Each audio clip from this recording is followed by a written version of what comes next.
question if anybody else has one. We'll do the interview and then stick hold that Oh, one. okay. Sorry, I misunderstood. Yeah. Are you? Is that straight? Is it straight?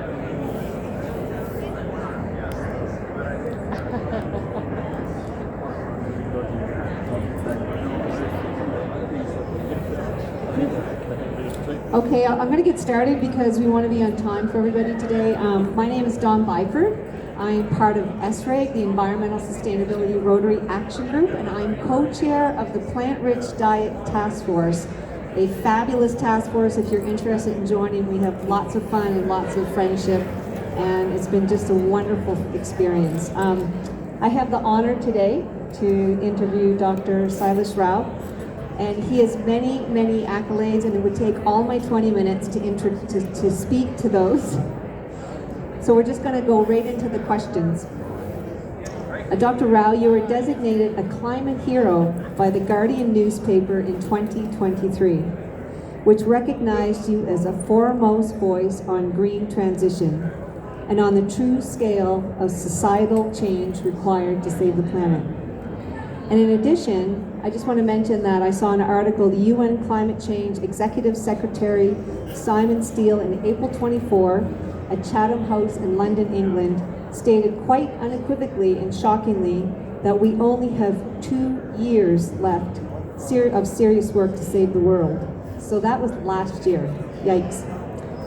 But your recently published book, There Is a Planet B, you outlined exactly how we can make this transition in time.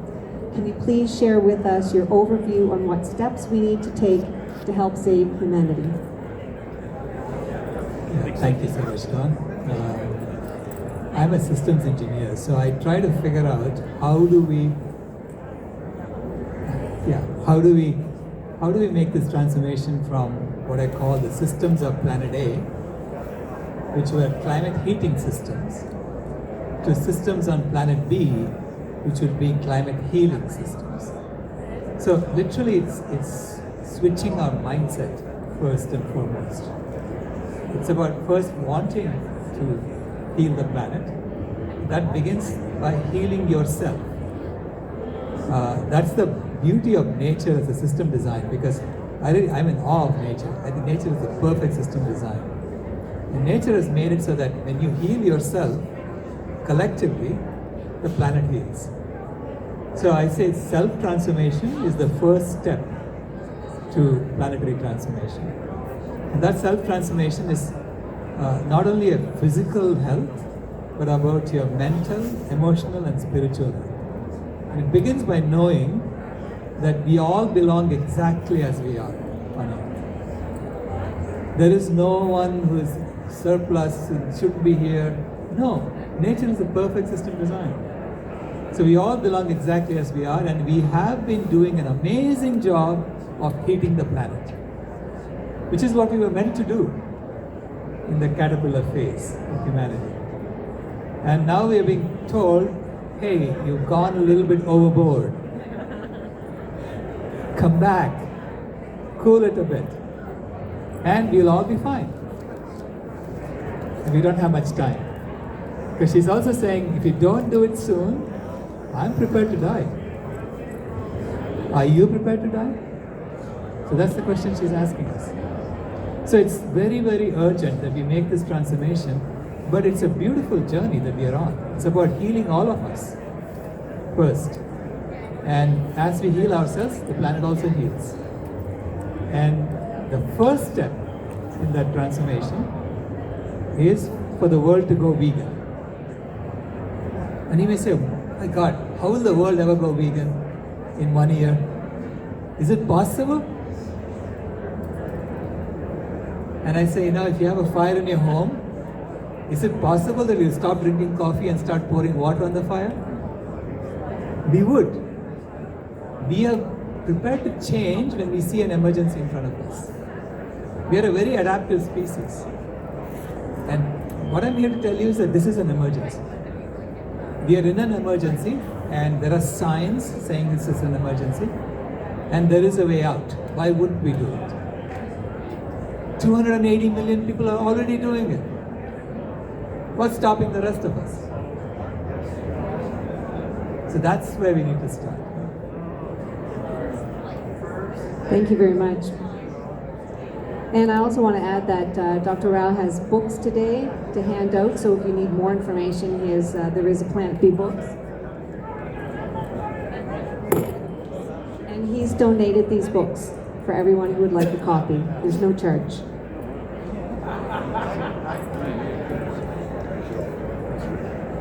And so, yeah, that's a tough thing for some people to hear, hey? It's a really tough thing for some people to hear based on current lifestyles, especially in North America and Europe and different parts of the world. But yet 85% of the world already eats plant-based. So we just need the other 15% to come on board. Is it not? No, 85% of the food we eat is already plant-based. Yeah. If you look at everyone's plate, even those who are eating a lot of meat, they are eating, potatoes or something, some vegetables there, right? So if you look at the average plate of the entire planet, it's 85% plants and 12% land animals and 3% sea animals. Thank you for the clarification. So this is, some people dismiss environmental efforts as idealistic or alarmist. What do you say to a thoughtful skeptic, perhaps a business owner or a farmer, who asks, why should I support a Planet B approach when it might hurt livelihoods or local economies?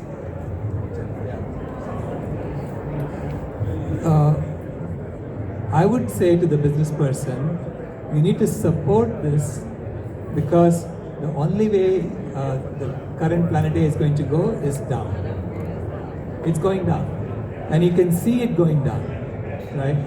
So all the projects we are working on at Rotary, if we continue disrespecting nature, disrespecting animals, because that's all it is. What is veganism? It just means that we respect other life. It's a way of living in which we seek to exclude, as far as is possible and practicable, all forms of exploitation of animals. So if a business person says, I demand the right to exploit animals, then he's in a world that is going to die. Does anyone want to be in a business that's dying? None of us do. So this is why we have to reimagine how would you contribute your unique talents, whatever talents you have. Everyone has talents here. How would you contribute your talent towards restoring the planet as opposed to exploiting the planet? Right? So we have an extractive economy. We have designed our systems around extraction.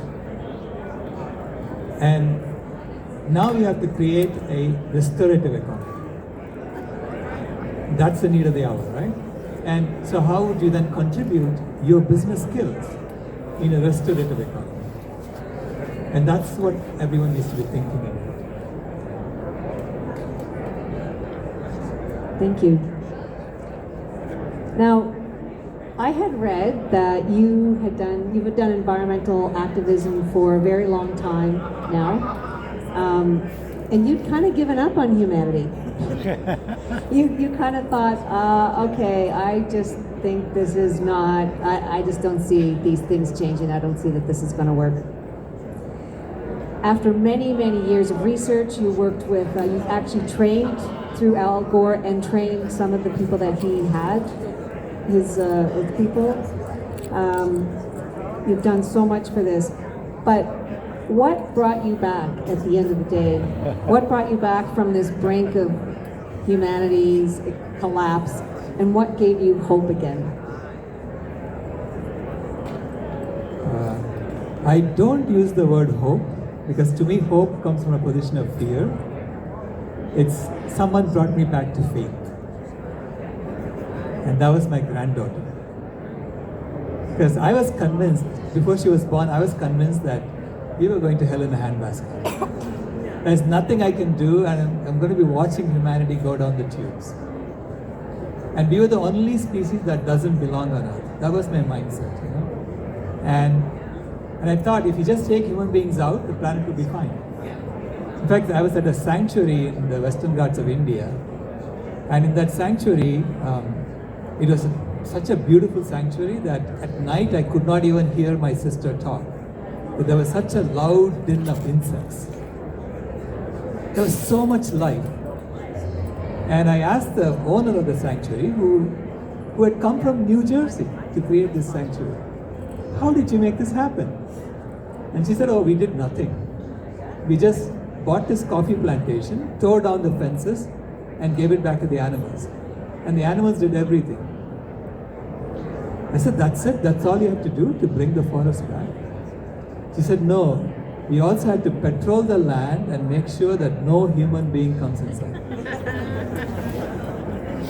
And at that point, I felt really small, as if I don't even belong on earth, because I was born in that forest, just a few hundred kilometers from where I was standing. So that was my mindset. And my granddaughter was born a few months later, and I went to see her when she was a month old, and she looked up at me and she smiled. And she had this knowing smile, as if she was saying, what do you mean I don't belong? I belong exactly as I am, and you haven't understood me. So then I said, my God, we are also part of the same perfection of nature. Because I had that sense of perfection in the sanctuary.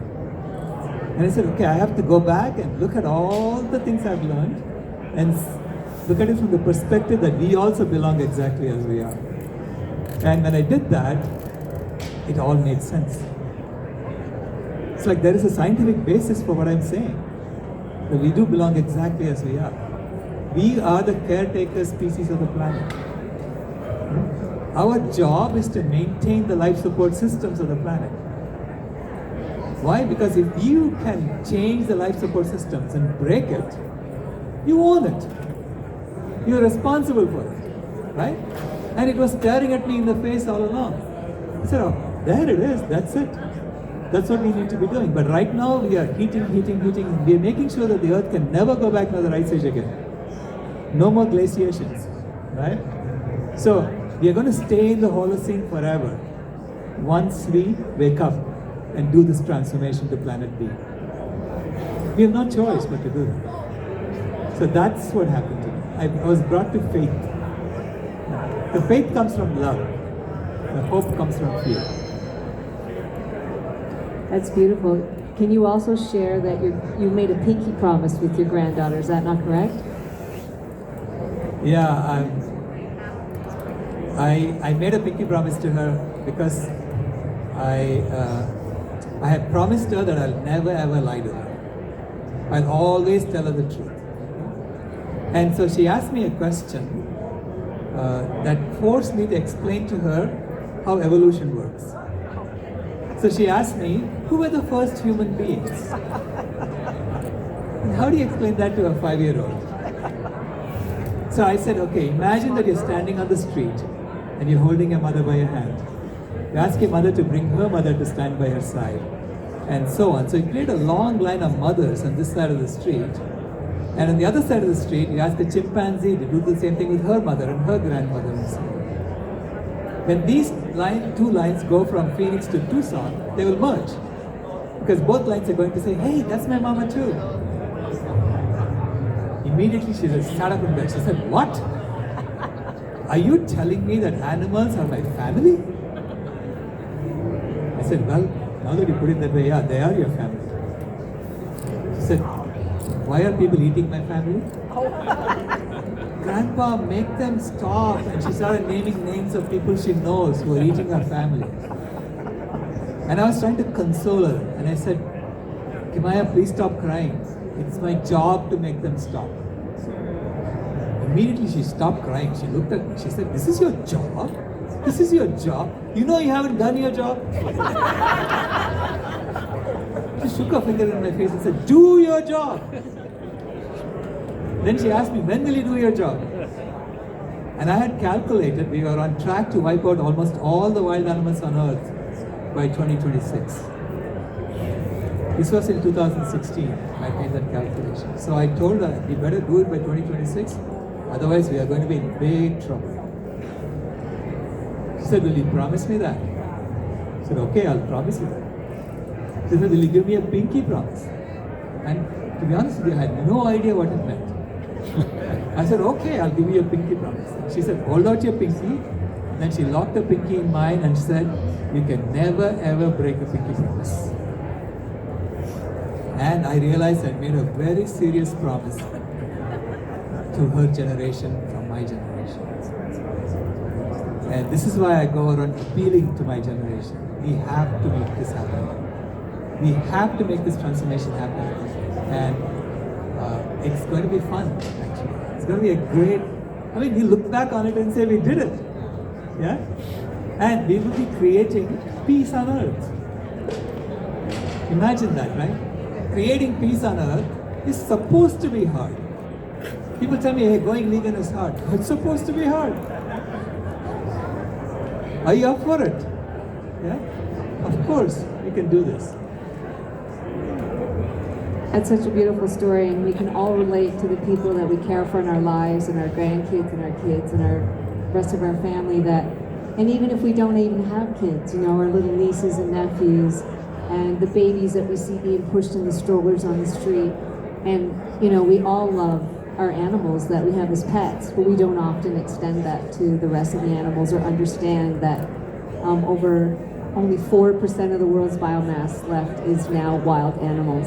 60% is livestock and 36% are humans.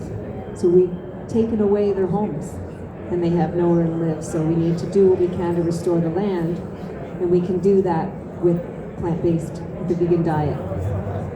And I also want to bring up a point that most people say, and even me in the Plant-Rich Diet Task Force, the word vegan itself can be pretty, it can raise some feathers for people. It can really kind of, has been politicized over time. And it can have a negative connotation, unfortunately. But you presented in your book from a different lens.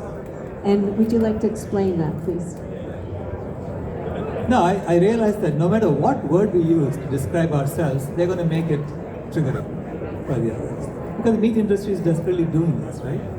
And so why should we abandon a word that was coined in 1945 that just means we don't exploit animals? What's wrong with that? Okay? So I am vegan and I'm proud to be vegan. And I'm out as vegan. So it's proud and out, Just like the gay movement did it. We have to do this. And so I don't want to run away from it at all. Because it's not just about changing our diet. It's about respecting animals. It's about treating them as if they belong on earth. And that we need them. We need them to thrive. Only then will we thrive. That's what veganism is. If we just cut down on our meat consumption by half or something like that, we are not yet treating the animals with respect. Right? We may be wearing their skin on our shoes or jackets or something like that. And that's not treating them with respect. So the mindset doesn't change. So it's really a mindset change and a values change that begins this transformation to planet B. And this is why I appeal to you to consider it. There are already 280 million of us, according to Statista. There may be more of us. There are lots of us in the closet, I know. Right? And I'm told that there are 3 times as many people who are ex-vegans than vegans. So that's 1 billion people who tried it and ran away. Who are ready to come back as soon as they realize that was the right path. So this is why I'm really, really positive that it's going to happen. Because we have no choice. It's only going to get worse. Why would we do this until all the animals are dead? Is that the right time to do it? The right time to do it is always now.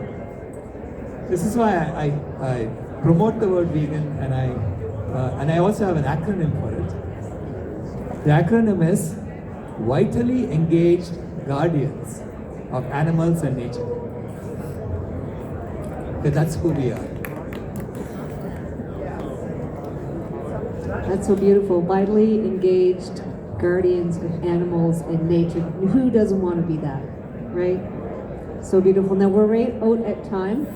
I also want to add, we can have some questions maybe on the side, but we could probably do one or two.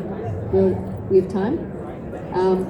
I also want to share that we have Dr. Rao's book. He is a systems engineer with a PhD from Stanford. He has many, many awards and accolades, and he is actually speaking at UCLA in the next little bit, and has won a debate at Oxford University on this exact topic. So Oxford House voted to go vegan after he debated with them in England. So he can debate with the best of them. I'm just like easy pie for him. I'm nothing. But so this book, he's happy to share it with you, and he's happy to sign it for you. And I also want to let you know he'll be speaking tomorrow morning at the Peace Park at 9 o'clock and doing another presentation with slides and everything. So please join us there. And thank you very much. Thank you.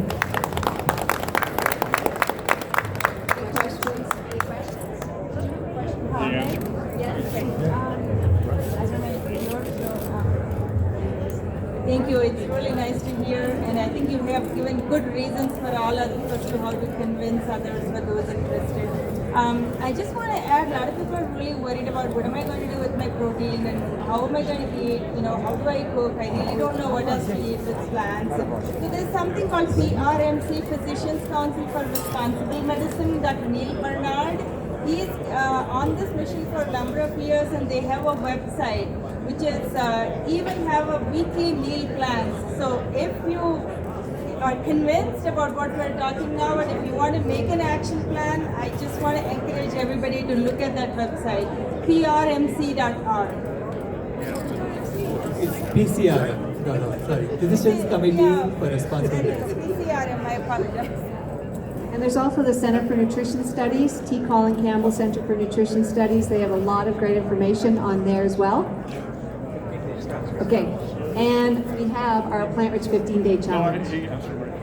You're good? So take one of the cards, and we'll help you through it, and reach out to us anytime at our Plant Rich Diet Task Force. We have recipes and everything we can do to help you. So thank you, Dr. Rao.